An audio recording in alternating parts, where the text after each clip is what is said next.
Bonjour à tous et bienvenue dans cette nouvelle vidéo. On se retrouve pour parler films, pour parler séries, pour parler sorties, pour parler plateformes. Et cette fois-ci on va parler d'un film, mais pas un film qui est sorti récemment. J'ai réouvert ma cinémathèque et comme je l'avais fait pour Pacific Rim, je vais aujourd'hui vous parler d'un film qui me tient à cœur et que j'apprécie particulièrement. Et au passage, je vais en profiter pour vous parler d'un réalisateur que j'apprécie particulièrement. Il y a un peu plus de 2 semaines, j'ai participé à un live sur la chaîne du Mediavorce, sur sa chaîne Twitch. On devait défendre un film qu'on aime face à quelqu'un qui l'aime moins. Et j'ai dû défendre héroïquement le film Interstellar. On m'a alors fait remarquer que ça serait sympathique de faire une vidéo dessus puisque j'avais l'air de vraiment beaucoup aimer le film, ce qui est vraiment le cas. Je crois que je l'ai vu au moins 50 ou 60 fois ce film, c'est terrible, enfin bref. J'ai réfléchi, j'ai médité l'idée, et c'est vrai que ça me fait super plaisir de vous faire une vidéo sur Interstellar parce que c'est un film qui me tient profondément à cœur et que j'apprécie vraiment profondément. Ce film est à la limite de la perfection, peut-être même est-il parfait. Assez introduit mon sujet, je vous laisse avec le générique, on se retrouve juste après.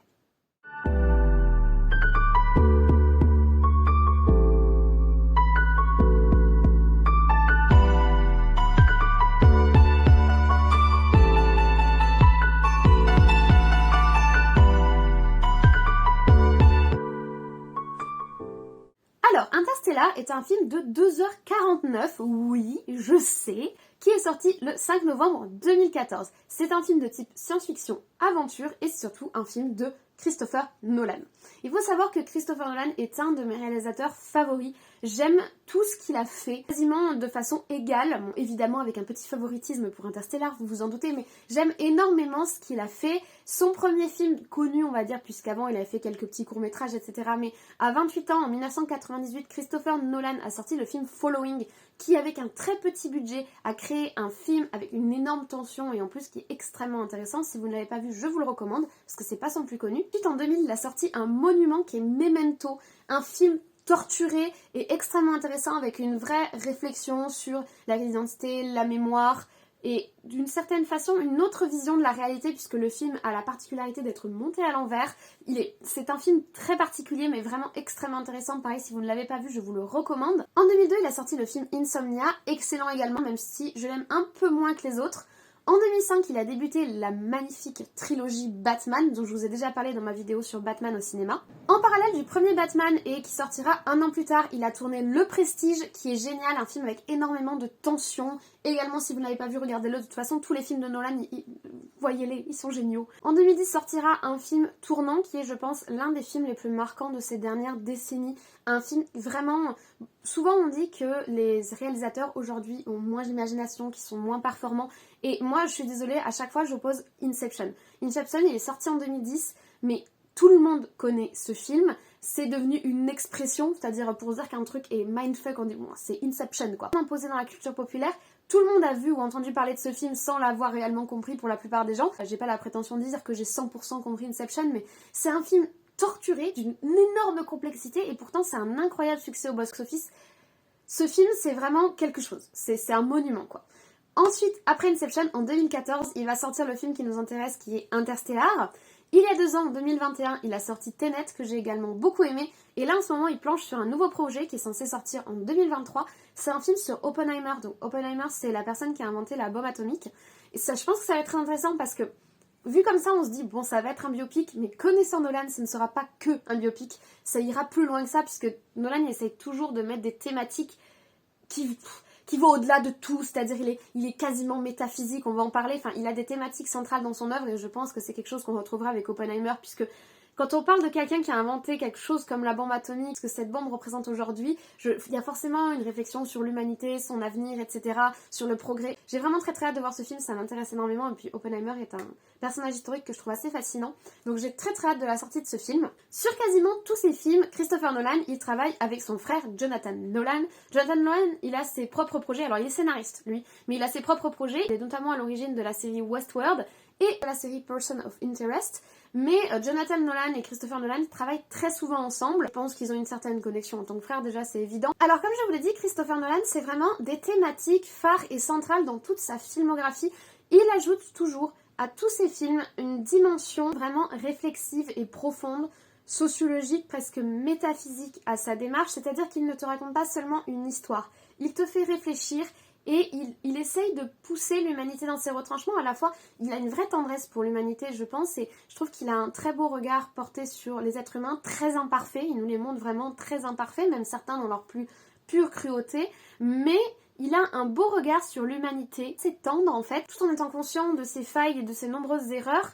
Et à la fois, il y a aussi toute une réflexion sur qu'est-ce que réellement l'humanité, un questionnement sur l'identité de notre espèce, son objectif, sa mission d'une certaine manière. Il y a vraiment un côté métaphysique qui irrigue tous ces films, que vous preniez Memento, que vous preniez Inception, qui traite de la réalité et de la représentation de la réalité et de qui l'on est vraiment et de nos démons, etc. Vraiment, Inception, pour ça, il est central dans son œuvre.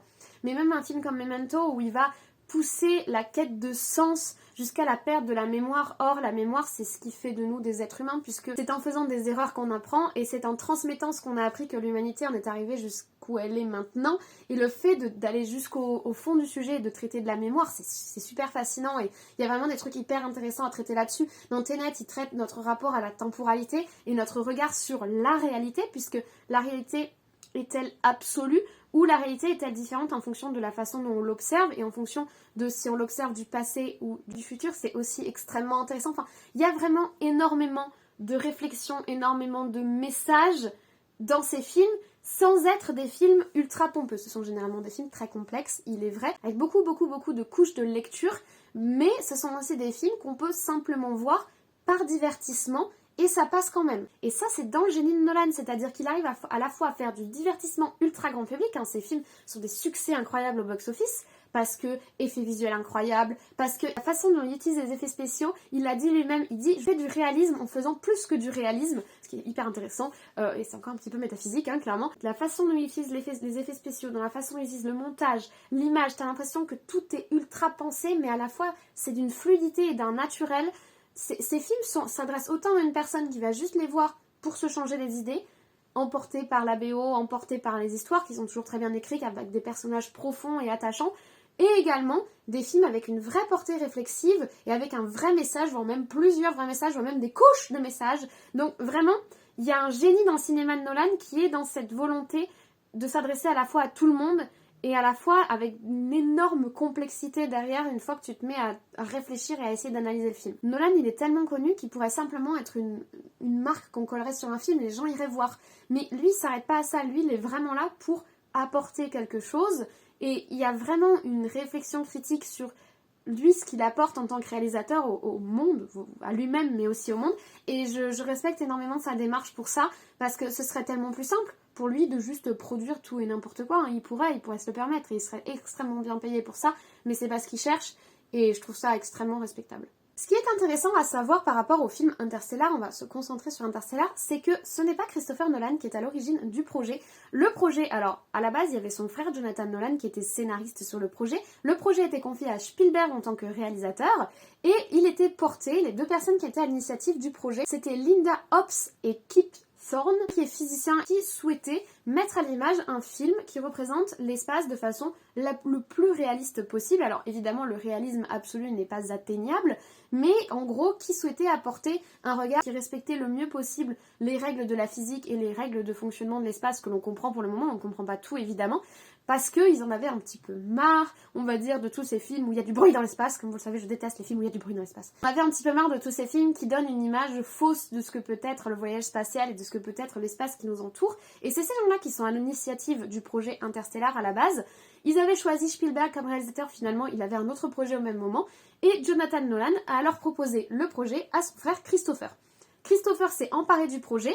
Il l'a un petit peu personnalisé, c'est-à-dire qu'en plus de l'aspect voyage spatial, il a rajouté toute une dimension de ses thématiques habituelles, plus sociales et plus humaines. Jusqu'alors, le film se concentrait surtout sur l'espace. Lui, il a vraiment œuvré à rendre le film plus humain, en fait, je pense. De ce que je comprends, c'est vraiment la pierre qu'il a apportée à l'édifice. Et il a aussi souhaité intégrer au film des influences qui lui tenaient à cœur. Alors il faut savoir que Jonathan et Christopher Nolan, ils avaient un oncle qui travaillait à la NASA et qui leur a fait, lorsqu'ils étaient jeunes, visiter les locaux, etc. Ils ont été très marqués par cette période, ils en parlent dans plusieurs interviews.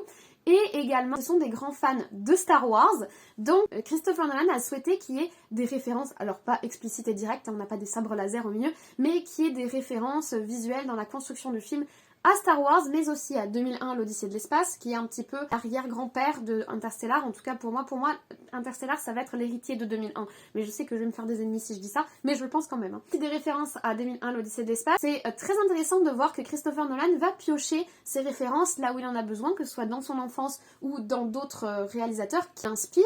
Et je trouve ça intéressant de savoir que c'est pas un film hors sol en fait, c'est un film qui s'est connecté et qui a plongé ses racines dans des choses qui existaient déjà et qu'on connaissait déjà et dans des expériences personnelles sur lesquelles ils ont construit le film qui est Interstellar. Et la solidité du film, elle vient aussi et surtout de son réalisme scientifique. Comme je vous l'ai expliqué, c'est Kip Thorne qui est spécialisé dans les trous noirs à l'origine du film et ils ont énormément aidé Christopher Nolan lors de l'écriture du scénario, mais pas seulement, et également sur tous les effets visuels et notamment la modélisation du trou noir. D'après un magazine de sciences américain, ils ont d'ailleurs déclaré que la modélisation de ce trou noir et la façon dont ils ont mis en œuvre tous les éléments autour qui fonctionnent a permis de faire des découvertes scientifiques ou du moins de confirmer des théories qu'on avait. Grâce au budget énorme du film, ils ont pu vraiment aller jusqu'au bout de représentation de théories empiriques qui leur a permis de les tester et de voir qu'elles fonctionnaient. Petit détail tout de même, tout n'a pas pu être mis à l'écran pour la simple et bonne raison qu'il fallait que ce soit visible et conceptuable par l'œil d'un public. Ainsi, par exemple, pour le trou noir, l'effet Doppler qui aurait un petit peu rendu le trou noir asymétrique, d'après ce que j'ai tout compris parce que je suis pas une spécialiste de la physique, l'effet Doppler a été atténué du fait qu'il aurait trop perturbé, on va dire, les spectateurs, mais on va dire que d'une certaine manière, ils ont rendu le film aussi réaliste que possible pour des spectateurs. Mais c'est quand même assez incroyable de voir qu'ils ont fait tout un travail scientifique nourri pour essayer de nous offrir quelque chose au plus près possible de ce qu'on peut intelligiblement comprendre de l'espace qui nous entoure. C'est-à-dire qu'on n'a pas tous les codes pour lire du coup par exemple un trou noir complètement déformé par l'effet Doppler, ça nous aurait trop perturbé. Vraiment, ça aussi ça participe à la solidité et à l'impact du film. Alors la production d'Interstellar va être lancée en 2012 avec un budget de 165 millions de dollars. Rien que ça, bah oui, il en faut des dollars pour ce genre de film. Et avec un casting choisi. On y retrouve des acteurs avec qui Christopher Nolan a l'habitude de tourner, mais également des personnes avec qui c'est la première fois qu'il travaille. Par exemple, le héros du film, Matthew McConaughey, c'est la première fois qu'il travaille avec Christopher Nolan. Il a été choisi parmi plein de candidats puisqu'il correspondait le mieux à l'image que Nolan se faisait d'un fermier spatial. Je ne sais pas exactement si c'est un compliment, mais en tout cas c'est pour ça qu'il a été choisi. Matthew McConaughey, il a notamment joué dans le film Le Loup de Wall Street, mais également dans le film Mud, un peu plus récemment. On retrouve également Anna Thaoué. Donc Anna Thaoué, elle a déjà joué dans la trilogie de Batman de Christopher Nolan.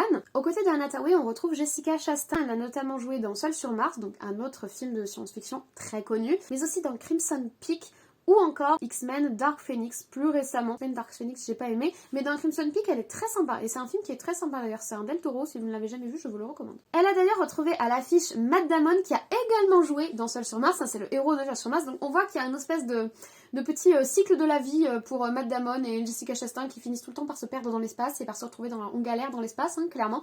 Donc Matt Damon il a joué dans Seul sur Mars, mais on le connaît principalement parce qu'il a joué dans Will Hunting ou encore dans Il faut sauver le soldat Ryan. Pour terminer, on va retrouver un acteur qui est quasiment présent dans tous les films de Nolan. Je pense qu'ils sont amis, clairement. C'est Michael Caine. Il est dans la trilogie The Dark Knight Rises, il est dans Tenet, il est dans Prestige, il est dans Inception, il est partout.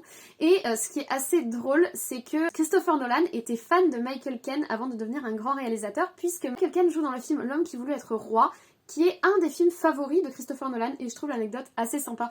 Vous imaginez si ça m'arrive, genre je suis fan de Christopher Nolan et un jour je travaille avec Christopher Nolan. Donc il s'entoure vraiment d'un très bon casting, d'un casting solide dont il connaît la plupart des gens, et il faut savoir que le tournage va être particulièrement rapide. On notera que beaucoup de scènes ne sont tournées qu'une ou deux fois, c'est assez exceptionnel au vu de l'efficacité des équipes en fait, tout simplement, et ça se voit à l'image. Alors je vous parle du film, mais au final je ne vous ai pas dit de quoi nous parle le film.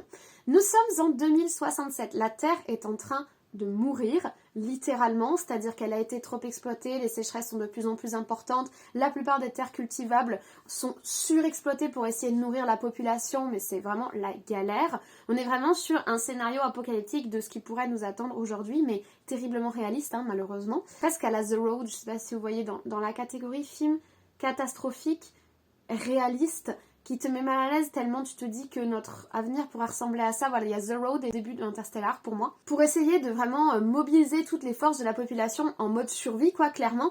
On a complètement transformé la réalité. On leur dit que la NASA n'existait pas, que l'homme n'a jamais marché sur la Lune, qu'on n'est jamais allé dans l'espace, qu'il n'y a pas d'espoir là-haut et qu'il faut tout faire pour survivre ici. Or, notre héros, Cooper, sait que c'est faux, puisque lui, il a travaillé pour la NASA.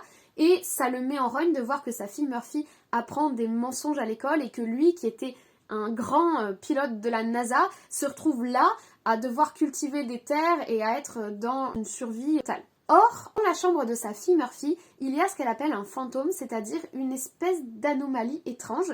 Et en essayant de comprendre cette anomalie scientifique, entre guillemets, ils vont découvrir une localisation, une géolocalisation. Ils vont y aller et ils découvrent alors la NASA qui se terre en secret et qui prévoit un dernier voyage, l'ultime chance de sauver l'humanité. Et ils vont recruter Cooper pour qu'il puisse les aider dans ce voyage. Et Cooper va alors quitter la Terre pour essayer de tout faire pour faire survivre l'humanité et aller retrouver une ancienne mission qui avait quitté la Terre des années auparavant pour essayer de trouver un autre lieu habitable. Donc ça c'est juste le début, c'est juste le synopsis de base, le voyage va bien plus loin et c'est bien au-delà, enfin ça paraît être d'une simplicité affligeante parce que l'histoire que je vous raconte est assez basique et pas particulièrement exceptionnelle, mais ça va tellement plus loin que ça, parce que de ce simple scénario, la Terre est en train de mourir, on organise le dernier voyage de l'espoir et on essaye d'envoyer le petit représentant de l'humanité essayer de nous sauver là-haut. De ce simple scénario, on en est arrivé au film qu'on a actuellement, qui est Interstellar. Pour faire de ce film le monument qu'il est actuellement, je dis le monument, je parle vraiment pour moi, c'est mon avis, mais il y a plusieurs paramètres à prendre en compte. La première chose, c'est la photographie et les effets spéciaux. Première partie, l'ultra-réalisme des effets spéciaux dans l'espace. Comme je vous l'ai dit, ils vont être aidés de Kip Thorne, le physicien, ils vont faire appel à plein d'autres scientifiques pour essayer de rendre leur représentation de l'espace la plus réaliste possible. C'est une expérience à vivre. Alors moi, je n'y comprends rien. Je ne connais pas grand-chose au monde stellaire et aux grandes lois de la physique. J'avoue que ça me dépasse assez. Mais de le voir, tellement, c'est un voyage au-delà de tout, si vous voulez. C'est transcendant, littéralement, à travers la photographie qui est très humble et très humaine au final. À la fois, il y a cet aspect dont je vous parle souvent, que moi j'apprécie énormément, c'est-à-dire l'homme face à l'immensité, l'homme face à la dureté de l'environnement et du monde qui l'entoure et de l'immensité absolue de l'espace. Ce petit côté, le grain de poussière qui s'agite à la surface d'une planète, à l'autre bout de l'immensité infinie. Le film te ramène vraiment à ta condition humaine. Je veux dire, si t'as besoin de te rappeler que tu n'es qu'un homme, une fourmi ou qu'un grain de poussière sur un petit caillou qui flotte dans l'espace, ce film t'y renvoie quand même pas mal. C'est pas négatif, c'est pas déprimant, c'est pas sombre, mais visuellement, à travers les codes visuels qui sont utilisés et aussi à travers le message qui passe dans le film, il y a vraiment ce côté relativisant qui nous sommes. Donc déjà, il y a ce réalisme scientifique qui permet de représenter à l'image des théories hyper empiriques que si on me les expliquait, je ne les comprendrais pas. Et en plus, de façon atrocement esthétique. Enfin, je veux dire, tous les passages où on est dans l'espace sont absolument magnifiques. Toutes les planètes sur lesquelles on s'arrête sont fascinantes chacune dans leur style, en fait. Il y a une grande froideur, au final, quand on est dans les environnements spatiaux. Une grande froideur de tous ces lieux et une grande humanité, une grande chaleur qui émane des personnages, notamment du personnage de Cooper. J'aime moins le personnage d'Anna Thaoué, mais je dois reconnaître qu'elle est également très bien écrite. Il y a aussi le personnage de Matt Damon qui est super intéressant également, et ils sont filmés, c'est comme des petites flammes, vous voyez, dans l'immensité de l'espace. Ils dégagent une vraie chaleur, ces personnages, et une vraie humanité au milieu de tout ça. Et c'est vraiment littéralement montré à l'image, c'est fascinant. Il faut savoir d'ailleurs que le film va recevoir, alors le seul Oscar que le film recevra, c'est l'Oscar des meilleurs effets visuels. Je ne reviendrai pas sur la distribution d'Oscars, moi je suis toujours déçue de toute façon de ces trucs de récompense, mais le seul Oscar, mais non des moindres, que recevra Interstellar, c'est l'Oscar des meilleurs effets visuels, c'est pour vous montrer à quel point c'est beau. Et même la représentation de la Terre au début qui a inspiré des Dust Bowl, donc les Dust Bowl, c'était durant les années 1920-1930 aux États-Unis. Il y a eu une surexploitation des territoires, notamment dans le Colorado. Il y a eu énormément de tempêtes de sable qui ont rendu le lieu quasiment inhabitable. Affilié avec la crise de 29 qui frappait de plein fouet les populations paysannes à cette époque-là aux États-Unis, ça a été un vrai carnage. Ce qui est génial, c'est que vous voyez les témoignages au début du film. Ces témoignages, ils sont véridiques. Ce sont des vrais témoignages, des vrais dust balls, donc boules de poussière, qu'il y a eu à cette époque-là. Ils l'ont étendu à 2067, où le même problème va commencer à se poser, mais partout dans le monde, parce qu'on a surexploité la planète et que la planète est en train de s'assécher. Forcément, quand la planète s'assèche et qu'on manque d'eau, il va y avoir de plus en plus le problème de la poussière à gérer, la poussière qui va rendre malade, les gens qui commencent à mourir, en plus de mourir de faim, etc. Et le fait qu'ils aient utilisé des événements réels pour nous montrer une vision de l'avenir, c'est-à-dire en soi, si ça s'est déjà passé, ça peut se reproduire et c'est d'un réalisme à tout casser. Et en plus, visuellement, c'est que ces grands nuages de poussière et cette poussière partout. Je me souviens de ce passage où il retourne les assiettes, c'est-à-dire les assiettes sont mises à l'envers, il les retourne pour empêcher la poussière de se déposer parce que la poussière est constante. Je trouve ça fascinant, tous ces détails, c'est ultra réaliste, quoi. En plus de la photographie, le film ne saurait jamais ce qu'il est sans la BO de Hans Zimmer, qui est l'une des meilleures BO de cinéma. Pour moi, clairement, il y a celle de Interstellar, il y a celle du Seigneur des Anneaux, et il doit y avoir soit celle de Gladiator, soit Spirit, les Talons des Plaines, que j'adore aussi, même si c'est pas du tout le même style. La BO de Hans Zimmer pour Interstellar, elle est incroyable. Surtout la musique Cornfield Chase, donc la chasse dans le champ de maïs, qui est une des musiques du début, mais c'est un thème qui revient de façon récurrente, qui est incroyable. Et ce qui est encore plus fascinant, Hans Zimmer, quand il travaille sur un film, il ne demande pas trop de détails sur le film ou pas trop de détails sur le scénario, il préfère composer avec quelques grandes idées. Et là, pour composer ça, ce monument incroyable, il n'a eu de la part de Christopher Nolan qu'une feuille avec 2-3 infos. C'est quand le film a commencé, quand les images du film sont arrivées en montage et que la BO de Hans Zimmer est arrivée, qu'ils ont essayé de faire coller tout ça. Ça me paraît tellement fou, je veux dire, ces gens-là sont stratosphériquement au-dessus de mon intellect, c'est pas possible. C'est des génies dans leur domaine. De toute façon, Hans Zimmer, c'est un génie dans son domaine. Mais qu'on en arrive à un résultat pareil, c'est du génie. Moi, j'ai pas d'autre mot que ça, c'est du génie. La BO participe vraiment à faire de ce film le monument et l'œuvre qu'il est. Je pense que la BO fait au moins 30 à 40% du travail, hein, clairement. Je pense que comme vous l'avez compris, je suis irrémédiablement et absolument fan de ce film. Pour moi, il est à la limite de la perfection. Je me demande d'ailleurs s'il n'est pas parfait. J'ai conscience qu'il a quelques problèmes, entre guillemets. Oui, il est très long, 2h49, c'est très long. Mais peu m'importe, en fait. Sur c'est très long, je ne m'ennuie pas. Peu m'importe. Oui, il est métaphysique. Et oui, il part trop loin. Et oui, à la fin, c'est out of possibility. Enfin, je veux dire... Mais et alors? Et oui, peut-être qu'il y a des choses qui, dans la représentation de l'espace telle qu'elle est montrée, ne sont pas forcément à 100% réalistes et à 100% véridiques, ou alors seront prouvées complètement fausses dans 10 ans. Mais l'œuvre, le film tel qu'il est, il est incroyable. Observons juste 5 minutes la construction du film. La première partie, c'est les erreurs de l'humanité mises en image et la souffrance, l'angoisse pour les générations futures, la menace de la maladie. Ensuite, élément déclencheur, découverte de la NASA, naissance de l'espoir, voyage stellaire, l'homme face à l'immensité, se rendre compte que l'humanité n'est au final pas grand-chose, relativisation au final de ce qui arrive sur Terre, même si quand il revoit la vidéo là avec sa fille Murphy qui grandit, j'ai envie de pleurer rien que d'y penser. Il voit sa fille Murphy, tout le temps qui s'est passé pendant que lui était sur le trou noir et que le temps s'est dilaté, etc. Je suis même pas capable de vous l'expliquer scientifiquement, mais quand il voit cette vidéo où tu te rends compte que oui, d'accord, l'humanité n'est qu'un grain de poussière et tout ce qui se passe n'est pas si important, mais ces gens-là sont des êtres humains et il les aime et il va tout faire pour les sauver parce que c'est ça l'espoir. Ce truc, c'est une métaphore de l'humanité, c'est-à-dire l'humanité, c'est plein d'erreurs, c'est destructeur, c'est pas parfait. La façon dont ils se parlent, leurs relations, elles sont imparfaites, elles sont pleines de malaise, de déséquilibre et de bêtises et d'orgueil, mais l'humanité, c'est une flamme dans la nuit, c'est de l'espoir, c'est de l'amour. Et cet amour, c'est ce qui va le pousser aux confins de la réalité, aux confins du réalisme, à se jeter littéralement dans l'inconnu et à se retrouver face à quelque chose qui est incompréhensible, inqualifiable, inatteignable, mais à être prêt à traverser cet inconnu absolu qui nous dépasse, ne serait-ce que dans la conception du truc. Et ça, c'est la troisième partie, lorsqu'il est dans le Tesseract. Ça nous dépasse, c'est au-delà de notre perception, littéralement. Mais il est prêt à se jeter dans l'au-delà de la perception par amour. Et c'est ça la beauté de l'être humain. Et en fait, c'est vraiment une métaphore de l'humanité et c'est une magnifique métaphore de l'être humain et c'est une magnifique métaphore de l'humanité profondément imparfait, pas forcément profondément bon, mais par contre animé par la flamme de l'espoir et de l'amour qui fait que, au final, l'être humain finit par se redresser parce qu'il est prêt à aller jusqu'au bout de lui-même, jusqu'à l'absolu, jusqu'au non-sens, pour essayer de subsister et de faire subsister ce qu'il aime. Et il se transcende par l'amour et de cette petite flamme qui brille au fond de chacun de nous. C'est super beau! C'est super beau! C'est magnifique. C'est magnifique. Plus, on peut rajouter plein de trucs. Toute la période où ils sont dans l'espace avec Tars, le robot, qui peut régler son degré d'humour et cette espèce d'entente qu'il y a entre tous, où tu te dis, ça y est, en fait, l'humanité, une fois libérée de ses chaînes, regardez comme c'est beau, comme ça fonctionne, loin des erreurs, loin du passé, regardez comme c'est beau, comme ça fonctionne. Et là arrive Matt Damon pour tout pour ramener la noirceur et en fait pour les ramener face à leur réalité.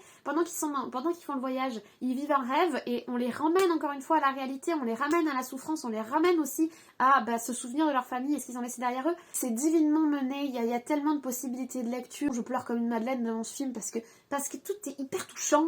Même le trou noir il est hyper touchant, même Tars le robot il est hyper touchant, j'adore Tars.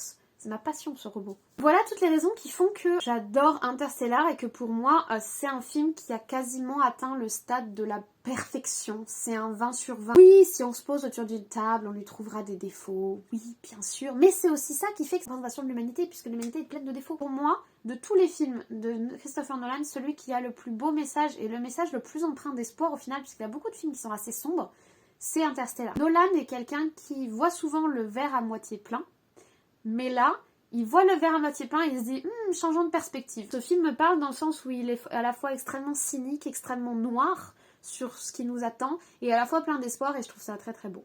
Voilà, merci d'avoir écouté cet avis sur Interstellar, je suis désolée, j'ai encore beaucoup trop parlé, mais j'avais vraiment très envie de vous transmettre mon amour de ce film et je sais pas comment faire, j'aimerais tellement que tout le monde voit ce film comme je le vois en fait, ce qui n'est pas possible évidemment, puisque je vais pas forcer les gens à avoir le même avis que moi, et je sais très bien que le film a des défauts comme je vous l'ai dit, et je sais aussi que le film est extrêmement surcoté et que c'est pas le seul film de science-fiction qui existe. Je sais qu'Interstellar n'est pas l'alpha et l'oméga, mais j'aime tellement ce film, je trouve qu'il y a tellement dedans, il est tellement plus que simplement un film de science-fiction que je le trouve absolument magnifique. Voilà, j'arrête là puisque de toute façon je pense que c'était l'avis le moins objectif de la planète, là clairement. Je vous invite dès à présent à vous abonner si ce n'est pas déjà fait, à activer la cloche pour rester au courant des différentes sorties, à me laisser en commentaire votre avis sur le film, votre avis sur cette vidéo, également à mettre un petit pouce bleu si vous avez apprécié de me voir m'épancher sur mon amour pour Christopher Nolan, et surtout je vous souhaite une très bonne journée, une très bonne semaine, de très très bons visionnages, peut-être Interstellar d'ailleurs, et nous on se dit à très très vite.